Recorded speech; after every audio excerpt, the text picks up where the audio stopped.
Have you ever wanted to destroy the human race as a little green alien? Or maybe you did back in 2005 and you just want to relive that moment once again for a current gen and last gen system. Well, now is the time to do so with Destroy All Human, a remake on a Game Pass. And that, well, I'm going to be looking at it today in the review of Destroy All Humans. So the gameplay itself didn't exactly change all that much from a 2005, and in a lot of ways it's very noticeable, especially if you grew up or was around during the time period of them types of game, with the gameplay being very heavily on stealth, escort mission, and a light destruction of open areas. That is not nearly as open as you might see in game from present day, but fairly decent areas here, right along with a whole bunch of side objectives toward in each of the areas. Once you complete the level, more side objectives become available for you to take part in to unlock any more money and currency to upgrade your weapon and your ship. And this is where the gameplay come in for Destroy All Humans, of being broken up into two gameplay mechanics here, with the on-foot mission being very much along the lines of one and gun shooter with a little bit of stealth and the ability to read people's mind and take over the body to get around some environment. But a lot of the quests that involve that type of stuff is extremely a trial and error. And then you also have the quests where you are following people or having to escort someone as enemy of flood to you. None of this is exactly the most complex stuff or the most difficult, but where it does get difficult is with the bosses. The bosses in the game, any if there is only a handful of them, very much spikes up in difficult, and in return, kind of can come out of nowhere, and especially in the later half of the game, start seeming extremely over the top at all, like how difficult they can get.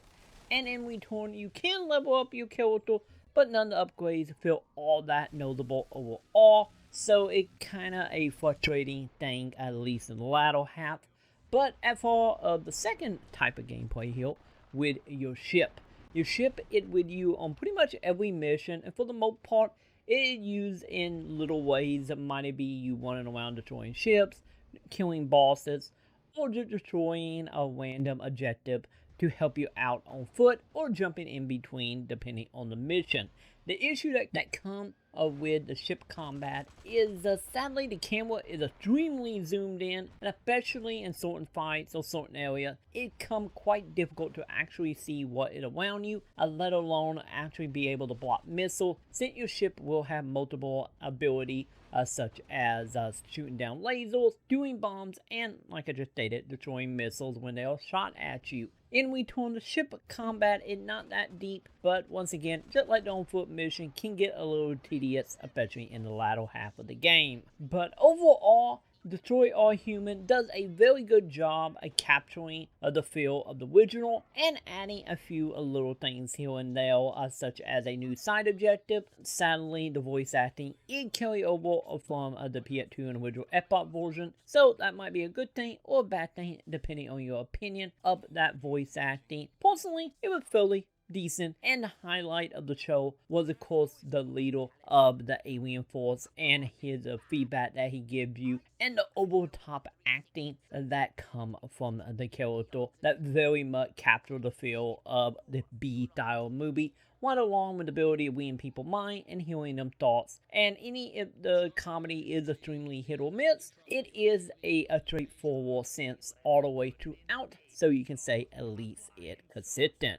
So overall, the game, as far that we make it concerned, capture the feel of the original and keep it intact while updating everything around you, right along with giving you multiple outfits, some art galleries, and other little knick-knack as you go through the game, unlocking this stuff. And in return, it's a fairly faithful remake with a few shortcomings and a little bit of stuff that obviously didn't age as well as you would hope, but nonetheless, it is still fun in its own way. Any if the remake on a technical level is fine outside of a little bit of pop-in environments and inside the cutscenes, but overall, Detroit All Human is a good remake and a good throwback to the classic version of the game. But overall, some of the stuff is frustrating, irritating, and a little technical issue, which in return is the reason I have to give a Detroit All Human on Xbox One and Series X through Game Pass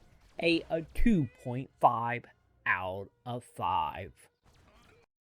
Welcome to the end, everybody. Thank you all for watching that video. Hopefully you enjoyed it, and hopefully if you find more video enjoyment over here on the corner of the screen, make sure you check them out. Also, I like to give a big thank you to my Patreons listed below, and a special shout out to Kyle Brower for joining the Tier 4 shout out. So if you want to get your hands on some of this and a whole bunch of awesome stuff, make sure you check it out on patreon.com/Macon. And with that, see you in the comment for real. Bye.